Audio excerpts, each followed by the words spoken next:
yang harus ditempuh oleh peserta didik pada satuan pendidikan dalam kegiatan pembelajaran dan merupakan aplikasi dari konsep pengorganisasian konten dan beban belajar. Dalam kurikulum Merdeka, pembelajaran dibagi dua kegiatan utama, yaitu pembelajaran intrakurikuler dan proyek penguatan profil pelajar Pancasila. Nah, kalau di pendidikan kesetaraan adalah pembelajaran intrakurikuler dan penguatan profil pelajar Pancasila ini adalah di muatan apa? Pemberdayaan dan keterampilan. Pada satuan pendidikan non formal, program pendidikan kesetaraan pengorganisasian pembelajaran bersifat fleksibel dengan memperhatikan karakteristik peserta didik, lingkungan belajar, satuan pendidikan. Nah, ini artinya di struktur kurikulum yang di Permendikbudristek nomor 12 itu kan masih gelondongan. Artinya Bapak Ibu harus memetakan, harus mendistribusikan ke mapel. Bapak Ibu sudah pernah melakukan pemetaan SKK? Pernah ya? Jadi kalau Bapak Ibu sudah punya KOSP, kalau tahun kemarin KOSP, Bapak Ibu tinggal memperbaiki aja disesuaikan dengan yang Permendikbudristek nomor 12. Apa perbedaannya Bapak Ibu struktur kurikulum di 262 dengan di 12? 262 2022 dan 12 2024. Perbedaannya di mana Bapak Ibu? Ya? Beban SKK-nya ada yang berkurang ya. Terus apa lagi? Struktur kurikulumnya Bapak Ibu bagaimana? Pelajaran. Hah? Pelajarannya tambah. Tambah apa Bapak? Bahasa Inggris. Bahasa Inggris untuk kelas mulai paket A kelas fase B kelas 3 bahasa Inggris. Terus apa lagi tambahnya? Apa Bapak Ibu? Hah? Sudah ini belum? Muatan lokal. Kalau muatan lokal di struktur kurikulum yang lalu itu tidak wajib dan tidak masuk di SKK-nya, ya. Maksimum 2 SKK, tapi tidak masuk di SKK struktur kurikulum kalau tahun kemarin, kalau kurikulum yang kemarin. Kalau sekarang itu masuk di struktur kurikulum dan SKK-nya adalah 2, maksimal 2 untuk apa? Satu fase. Jadi kalau di paket A, fase A itu berarti untuk mata lokal kan 2, berarti nanti dibagi satu-satu. Di kelas 1, 1, kelas 2, 1. Ya. Terus nanti di fase B juga begitu, kelas 3 dan kelas 4 dibagi satu-satu. Atau boleh mau dijadikan 1, 2 boleh. Boleh. Yang penting dalam satu fase itu maksimum 2 SKK. Fase D kemarin kan. Fase D gini, fase D kan 2 SKK. Nanti di kelas 7 1, di kelas 8 1, di kelas 9 tidak ada. Tidak ada karena maksimum hanya 2 SKK. Nggih.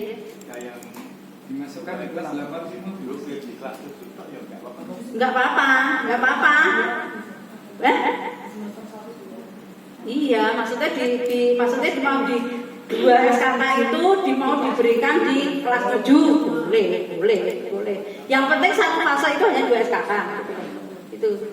Nggih. Jadi nanti di fase E ya 2 SKK karena hanya di kelas 10 toh. Itu berarti 2 SKK muatan lokalnya. Kemudian di fase F itu 2 SKK kelas 11 1, kelas 12 1 atau mau di kelas 11 2, berarti di kelas 12 tidak ada muatan lokalnya. Berarti nanti di rapor juga muatan lokal itu saya berikan kelas 7 saja. Berarti kelas 8 tidak ada muatan lokal. Tidak ada, rapotnya kan di kelas 7. Iya, makanya. Ya, tapi nanti kan untuk kelulusannya tetap nilai akhirnya kan yang dipakai kan. Iya. Itu. Nah, ini pengorganisasian pembelajaran. Satuan pendidikan menyusun pembelajaran yang meliputi intrakurikuler. Intrakurikuler itu adalah muatan apa? Kelompok mata pelajaran umum atau muatan wajib ya, muatan wajib. Untuk paket apa saja? Ya. Intrakurikulernya. Matematika, Urut penggur, PA, pendidikan agama, bahasa Indonesia.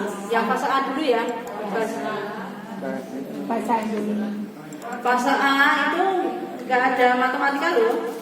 Bahasa Hanya apa? Ayo, fase A itu hanya Fase A ada matematika matematika. ada kok. Ada.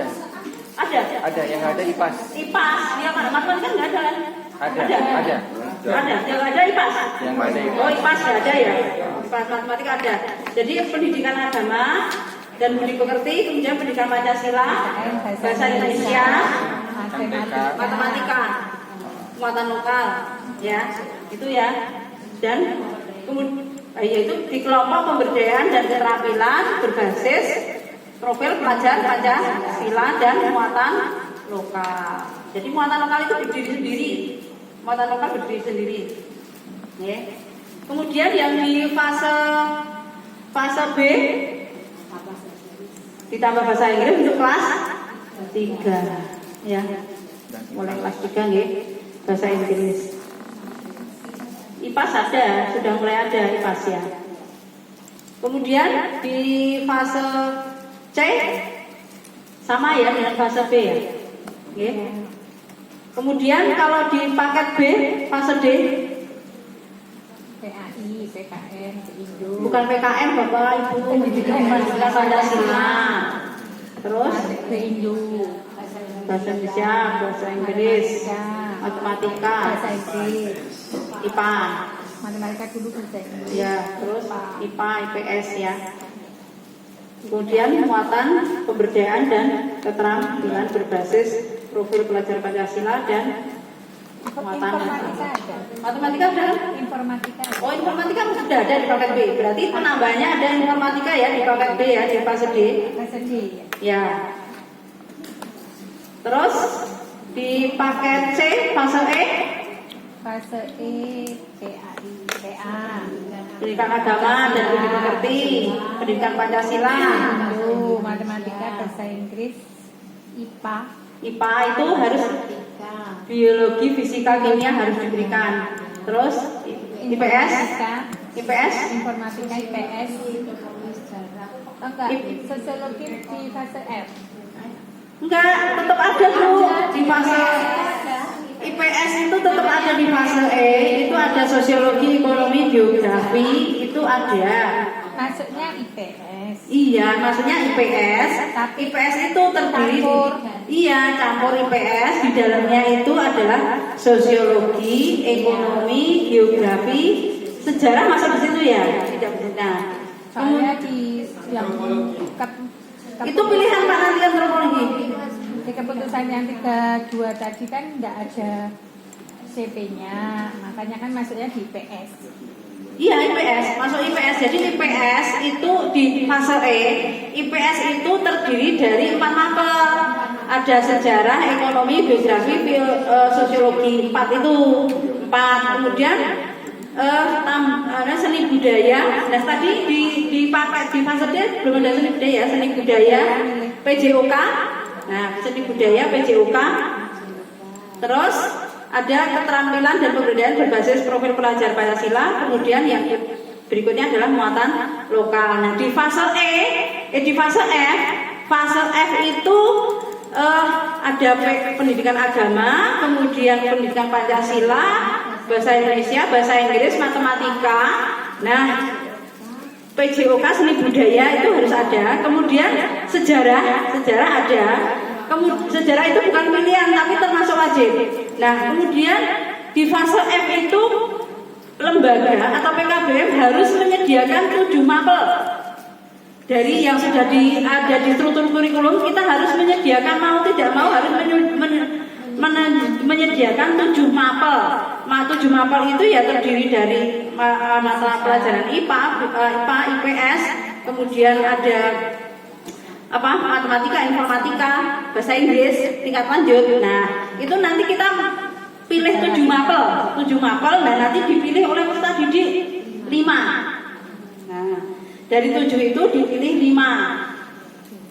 Nah, kita kalau gampangannya ya kita saja yang menentukan kita mau condong ke IPA atau condong ke IPS. Nah, gitu aja. Kalau peserta didik suruh milih, nanti milih beda-beda, kita kan juga kesulitan untuk menyediakan tutornya, pendidiknya. Nah, kita arahkan saja, kita mengarahkan. Tapi prosesnya memang harus ada pilihan itu. Nah, tapi kita mengarahkan untuk peserta didik itu kita arahkan untuk memilih ini mata pelajaran ini. Gitu. Dan yang ada sumber daya manusianya di PKPM, jangan sampai kita juga mencari sumber daya manusianya dari lain, ya ada biayanya untuk menghonori. Nah, kita gunakan SDM yang ada di lembaga, gitu ya. Jadi di fase F itu nanti yang pilihan itu menyediakan 7 mapel, nanti dipilih 5 mapel. Ya, perbedaannya di situ.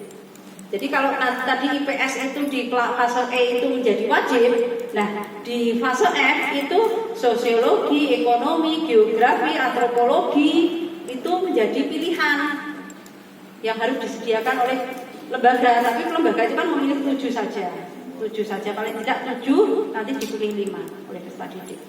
Jelas ya? Kemudian, nah intrakurikuler itu kan muatan wajibnya.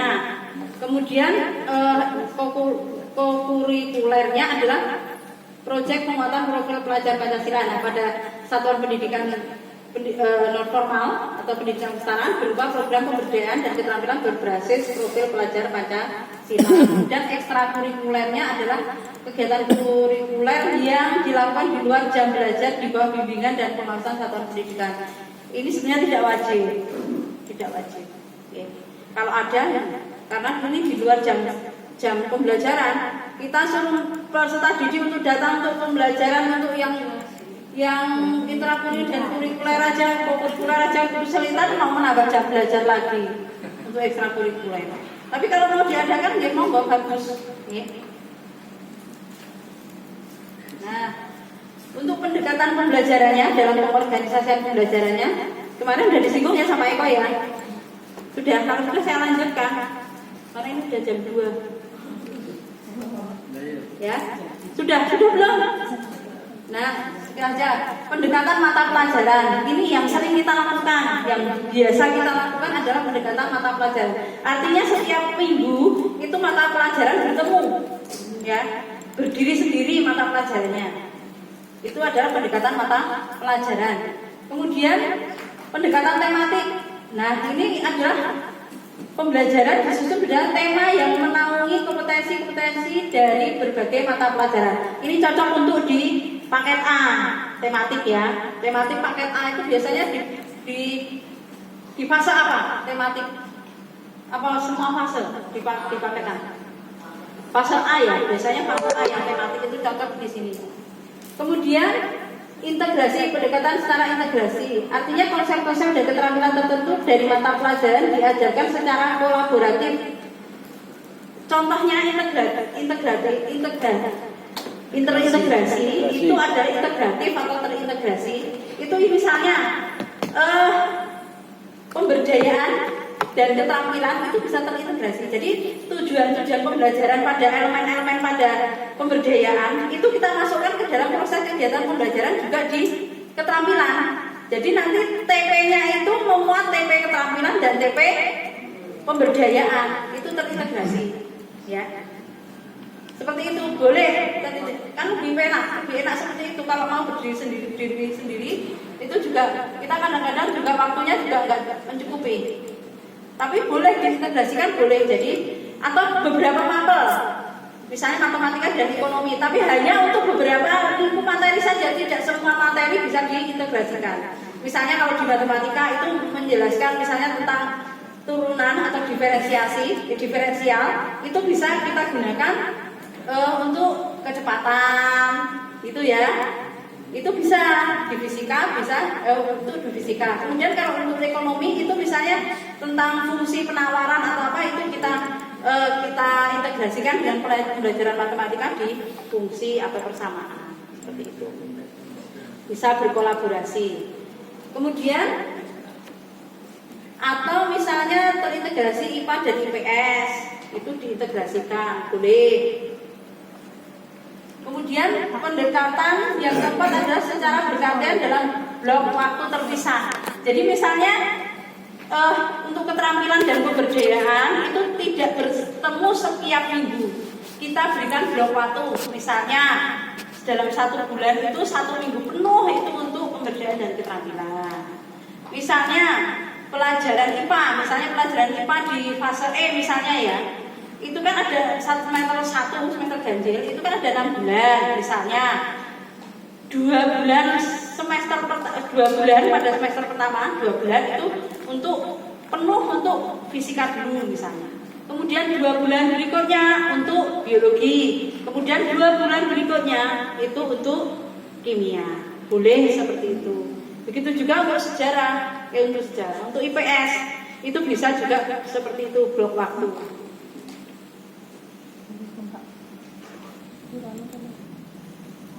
Sampai di sini ada pertanyaan? Ini tadi terintegrasi sudah ya Pak. Terintegrasi. Ini contohnya. Pendekatan secara integrasi itu ada contohnya ini. Contoh kerangka pembelajaran dengan pendekatan secara integrasi. Misalnya ide utama konsepnya adalah membudidayakan tanaman obat untuk kehidupan rumah tangga dengan cara membuat apotek hidup. Kemudian asesmennya adalah membuat tanaman obat keluarga dengan menanam beberapa tanaman obat seperti jahe, kunyit, kencur di rumah. Kemudian mata pelajaran yang terintegrasi bisa IPA, seni, dan prakarya misalnya. Kemudian ini adalah pengolahan dan penyajian data terhadap sebuah fenomena dapat menjadi salah satu cara berkomunikasi yang efektif dan menarik. Asesmennya adalah membuat data statistik mengenai jumlah pengangguran di suatu daerah tertentu. Mata pelajaran yang terintegrasi bisa matematika, IPS, informatika. Seperti itu, ya. Jadi konsepnya disamakan dulu, konsep utamanya apa. Itu nanti yang diintegrasikan apa. Jadi nanti tutor misalnya ini yang matematika, IPS, informatika, ini tutornya saling berdiskusi, berkolaborasi untuk membelajarkan ini. Nah, ini tadi sudah ya. Sudah. Nah, tahapan dalam mengorganisasikan pembelajaran itu kalau sekarang itu di Kumer ini tidak ada mandiri belajar, mandiri berubah, kemudian mandiri berbagi, tidak ada. Tapi ada tahapnya ini. Tahap awal, tahap berkembang, tahap siap, tahap mahir. Ini jadi tidak ada mandiri belajar, mandiri berubah, mandiri berbagi, tidak ada. Tapi adanya adalah tahap awal, tahap berkembang, tahap siap, tahap mahir. Nah, tahap awal itu apa? Menggunakan inspirasi atau meneruskan untuk menyusun pengorganisasian pembelajaran dari dokumen yang sudah ada, seperti struktur kurikulum, intrakurikuler, proyek penguatan profil pelajar Pancasila, ekstrakurikuler, PKL untuk SMK dan SMALB. Nah, kalau kita itu adalah struktur kurikulum yang intrakurikuler dan pemberdayaan keterampilan, kemudian yang muatan lokal. Nah, kita bisa mencontoh langsung bisa. Ya, ada ini mengambil yang sudah ada boleh. Nah, ini baru tahap awal. Kalau penjenengan baru pertama kali misalnya, ini yang baru pertama kali mendaftar. Yang baru pertama kali mendaftar IKN. Tahun ini baru IKN. Nah, berarti penjenengan mungkin tahap awal ini. Ya, tahap awal. Kemudian tahap berkembang bagaimana? Melakukan modifikasi terhadap dokumen untuk menyusun pengorganisasian pembelajaran seperti struktur kurikulum dan seterusnya ya. Jadi yang sudah ada dimodifikasi. Yang sudah ada, kalau yang sudah tahun kedua atau tahun ketiga artinya kan sudah punya. Nah, itu dimodifikasi, berarti tahap berkembang. Ya.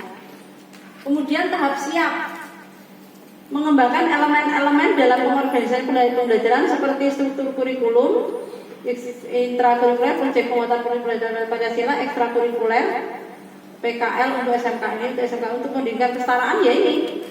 Struktur kurikulum intrakurikuler, pemberdayaan keterampilan dan muatan lokal. Ini mengembangkan sendiri, dikembangkan sendiri. Nah, itu tahap siap. Dikembangkan sendiri. Nah, pendekatannya muatan pembelajaran dari beragam sumber berdasarkan hasil analisis dan refleksi terhadap kondisi sarana prasarana tenaga pendidik sesuai dengan kebutuhan satuan pendidikan. Nah ini disesuaikan dengan analisis kontak kayak penjenengan, kan melakukan analisis nih setelah mau untuk menyusun KSP kan melakukan analisis kontak kan. Nah ini Bapak Ibu sudah mengembangkan sendiri, menyusun sendiri, tidak mencontoh, tidak memodifikasi, tapi menyusun sendiri. Jadi yang sudah ada itu yang masih gelondongan, terus kita buat sendiri,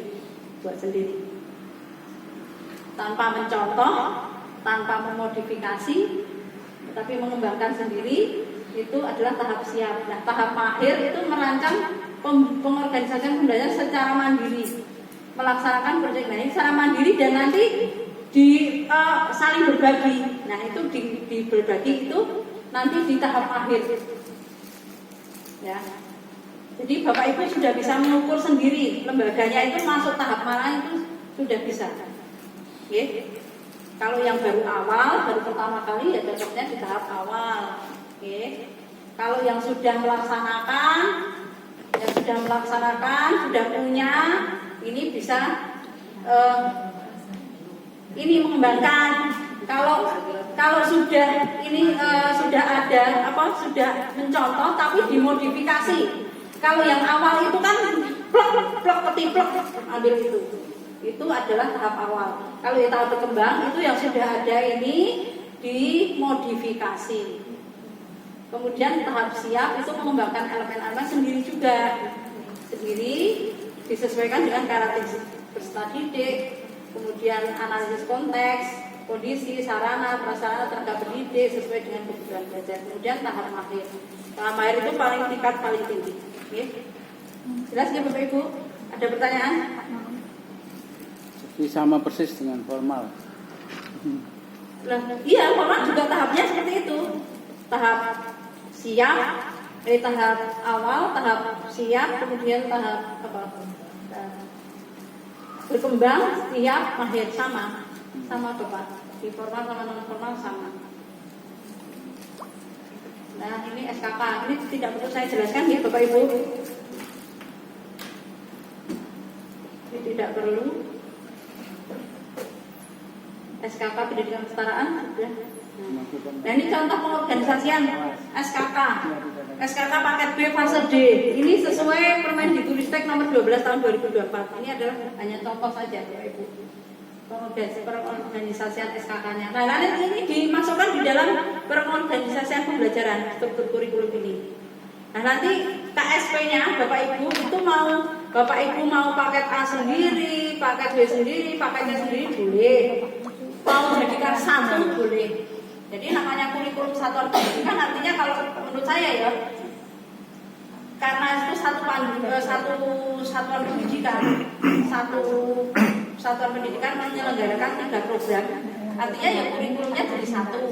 Meskipun isinya memuat 3 program. Kalau mau disendiri-sendiri kan ya boleh saja, hanya nanti dipitat-pitat paket ADWK, paket BDW, paket D. Itu ya. Nah, bagaimana menerapkan dalam pembelajarannya, Bapak Ibu? Misalnya tadi di bahasa Indonesia paket B itu ada SKK-nya ada bahasa Indonesia ya, 4 ya. 4 di kelas 7 itu misalnya ada 4 SKK-nya. Nah, 1 JP tatap muka kalau mau ditatap mukakan semua 4 SKK, artinya 1 minggu itu adalah 4 JP. Sanggup nggak bahasa Indonesia 1 minggu 4 JP? Nanti mata pelajaran yang lain tidak kemana waktu. Nah, ada beberapa alternatif. Misalnya 2 SKK tatap muka, 2 SKK mandiri. Artinya tatap mukanya adalah tatap muka 2 SKK kali 1 JP berarti 2 JP. Terus mandirinya adalah 2 SKK berarti kali 3 JP sama dengan 6 JP. Tidak terjadwal. Kalau yang tatap muka terjadwal. Berikutnya adalah 1 SKK tatap muka, 3 SKK mandiri. Berarti tatap muka 1 SKK kali 1 JP sama dengan 1 JP. Mandirinya adalah 3 SKK kali 3 JP sama dengan 9 JP. Kemudian alternatif ketiga adalah 1 SKK tutorial, 3 SKK mandiri. Oh, ini tutorialnya harusnya. Tutorial berarti 1 SKK kali 2 JP sama dengan 2 JP. Mandirinya adalah 3 SKK kali 3 JP sama dengan 9 JP. Artinya Bapak Ibu, sekarang itu untuk pembelajaran itu tidak boleh 100% mandiri. Pokoknya intinya tidak boleh 100% mandiri. Kalau yang dulu-dulu itu ada pembagian persentase ya, 50, 2 balik ya, 50-nya tatap muka atau mandiri, yang mandiri kalau tidak salah ya. Tatap mukanya 30, tutorialnya 20, mandirinya 50. Itu pembagiannya. Kalau sekarang nggak boleh, tidak ada pembagian, bebas. Yang penting tidak ada 100% itu mandiri. Harus ada tatap mukanya. Harus ada tatap mukanya. Bu, Iya. Tadi Bapak membicarakan mandiri ya. Iya. Prakteknya seperti apa, Bu? Kalau boleh tahu. Prakteknya itu Sebagai contoh saja. Contoh. Contoh RPP-nya saya berikan contoh ya. Ada RPP-nya ya. Bentar.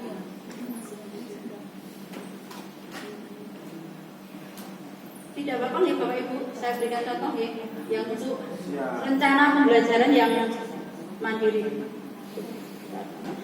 Ini Pak saya.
Ini adalah contoh SPP-nya.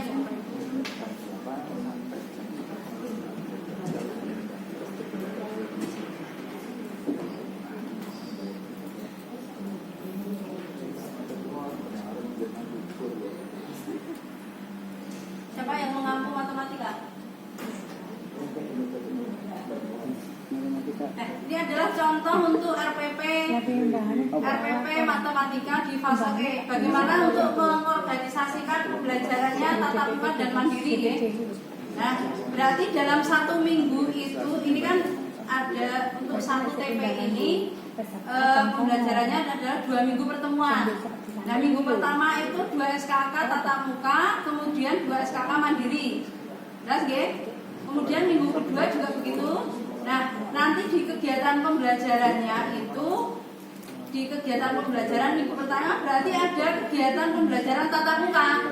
Nah, ini langkah-langkah pembelajarannya tatap muka, kelihatan nggih? Kalau yang sini nggak terlalu. Kelihatan? Kelihatan nggak? Sini nggak. Enggak. Sini nggak. Buram. Iya, tapi kalau sana sini buram. Ini buram sana. Tintanya kayak. Ini buram sana polio. VS.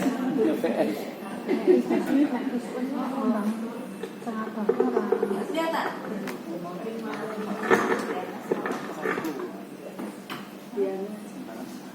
Jadi intinya Bapak Ibu itu kalau di pembelajarannya itu di 1 minggu pertemuan itu ada kolaborasi 2 bentuk pembelajaran, misalnya tatap muka dan mandiri. Artinya di RPP-nya itu memuat pembelajaran tatap muka dan mandiri. Meskipun sebetulnya di mandiri itu sebetulnya kan tidak ada jadwalnya, tetapi kita membuat rancangan atau langkah-langkah pembelajaran mandiri itu mau dilaksanakan bagaimana? Seperti apa?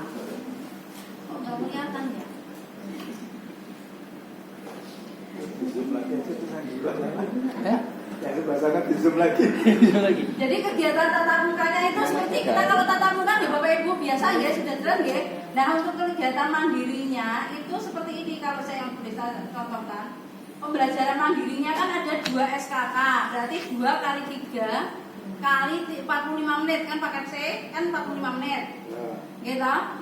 Nah, ini kita membuat rambu-rambunya seperti apa? Misalnya peserta didik mencari materi pengayaan atau mempelajari modul, misalnya ada modulnya, misalnya ada materi yang masih bisa menggunakan modul kurikulum 2013, boleh digunakan. Jadi modul di kurikulum 2013 boleh digunakan untuk membelajarkan di kurikulum Merdeka asalkan materinya sama, sesuai, itu boleh.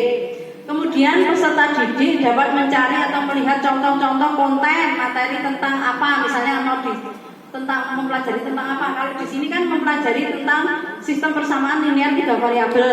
Artinya peserta didik diberikan langkah-langkah pembelajaran di rumah, kalian mempelajari mencari buku atau mencari modul atau mencari sendiri video-video pembelajaran tentang sistem persamaan linear 3 variabel dari dunia maya misalnya.